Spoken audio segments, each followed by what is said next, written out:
Hello, everyone. This is our last unit for chemistry of the year. So, this is the last chunk of videos. So, it's exciting. Um, this last unit has been about acids and bases. Um, so, and really about strong and weak acid and bases as well. So, probably should start off by defining what is a strong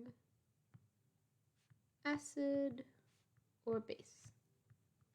And a strong acid or base is an acid or base that's strongly ionized in water. Um, and it is a strong electrolyte. I spelled that wrong. That's good. Electrolyte. And so basically, a strong acid is one that it's completely ionized, and they both completely ionized, but a strong acid will have more cations or hydrogens, and a strong base will have more anions. Typically, that's your OH. So there are 7 strong acids that you'll need to memorize, and that would be HCl, HBr, HI, HClO3, HNO3, HClO4, and H2SO4. If you're doing owls, I believe it doesn't count HClO3, so just heads up. And then for strong bases, there's more of them. Strong bases include LiOH, sodium hydroxide, potassium hydroxide, RbOH, CSOH, CaOH2. Oops, that 2 goes on the outside. 2 on the outside. BaOH2 and SrOH2. These ones with the 2s are slightly soluble, but they're still in here. So the strong bases, a good way to remember them, it's those metals from group 1, most of them, and then some of them from group 2, calcium, barium, strontium. I think that's what that SR one is. I don't remember at this point. So that's how you know if an acid. These are your strong acid and bases, and those are the ones that completely ionize in water. So weak acids and bases are the opposite. Whoa, who would have guessed? So weak acid and weak bases don't completely ionize. They don't completely break down. There's still some molecules in there, and they're weak electrolytes.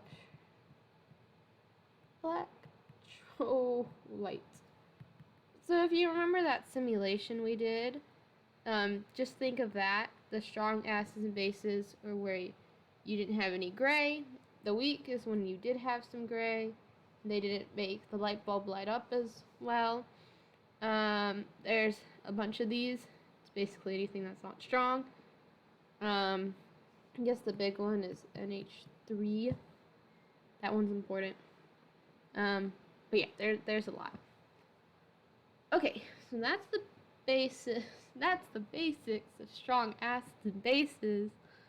Now we have to talk about some theories. So I'm not gonna pronounce this right. The Arrhenius theory was that acids ionize in H2O water to produce hydrogen ions. And then bases ionize in water to produce hydroxide ions, which is OH minus. And so this is basically true. We've seen that, but some scientists did realize later that it's not just hydroxide that can be a base. It's, the main one, but it's not the only one. So they kind of amended Arrhenius's theory, and that's where you get the Bronsted-Lowry theory, which basically says the same things, that an acid is a proton donor, and this proton is H+, so that's the same. And then the base is anything that is the proton acceptor. So the acid is always donating a hydrogen ion, but the base is just whatever's going to receive it on the other side of the equation. So let's look at an example. Say we have HCl plus H2O makes H3O plus Cl minus. So we want to figure out what's the acid and what's the base. So that's going to be over here on our reactant side. And to kind of figure this out, we need to match it to the product side. So look at which ones go together. So there, we have a Cl here, we have a Cl here. So these two probably were together. Something happened to this to make this. So that means these two are together. Something happened to this to make this. We can see to make a chloride ion, you lost the hydrogen. So it donated H+. And we see here we have another hydrogen. So it accepted an H+. So that means HCl is our acid because it donated a hydrogen ion, and water is our base because it gained that. And then the products of these over here have special names too. So H3O is the conjugate acid of the base of water, and then Cl chloride is the conjugate base. So this is how, when it asks for conjugate pairs of an equation, this is how you figure that. You figure out which in the reactants and products go together. And then if you figure out the acid and the base, then you know it's just the conjugate, the opposite one. So see, hydrochloric acid is obviously an acid, so then this chloride ion is the base on the other side. It's the conjugate base, because now it doesn't have a hydrogen. And then same thing. So if that makes any semblance of sense, probably should define what a conjugate acid is real quick. Conjugate acid is the particle formed when a base accepts H+. And then the conjugate base is when It's the thing, the particle that remains after H plus is donated. So those are the technical terms. I just like to think of it as the opposite. So acid, whatever the acid is, whatever matches with that is the base, the conjugate base. Whatever's the base, the opposite is the other thing that matches with it on the product side is the conjugate acid. So that is Bronsted-Lowry conjugate acid base pair. Yes. Okay, more vocab everyone loves. Oh goodness. Amorphous.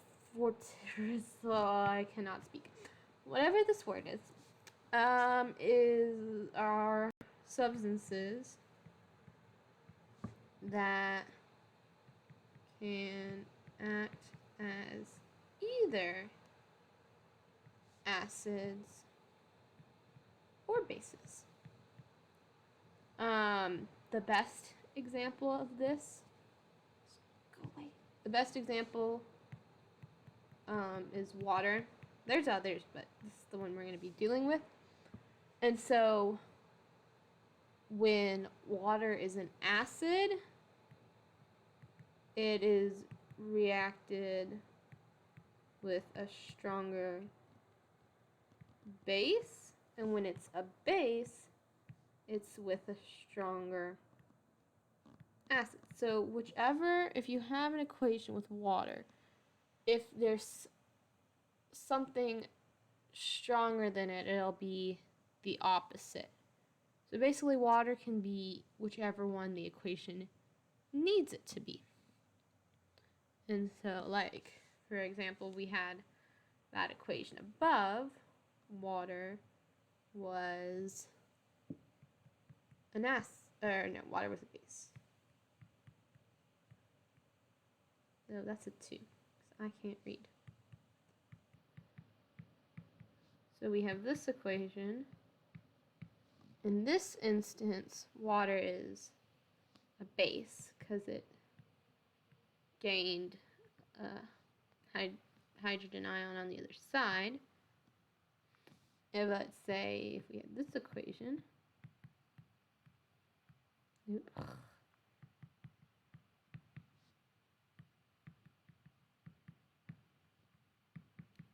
water is now an acid because we lost a hydrogen on this side to make a base.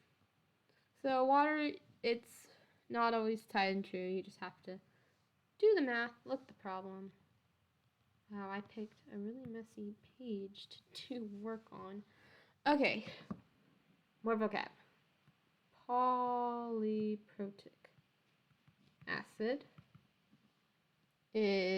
has more than one hydrogen. That's just a fancy word.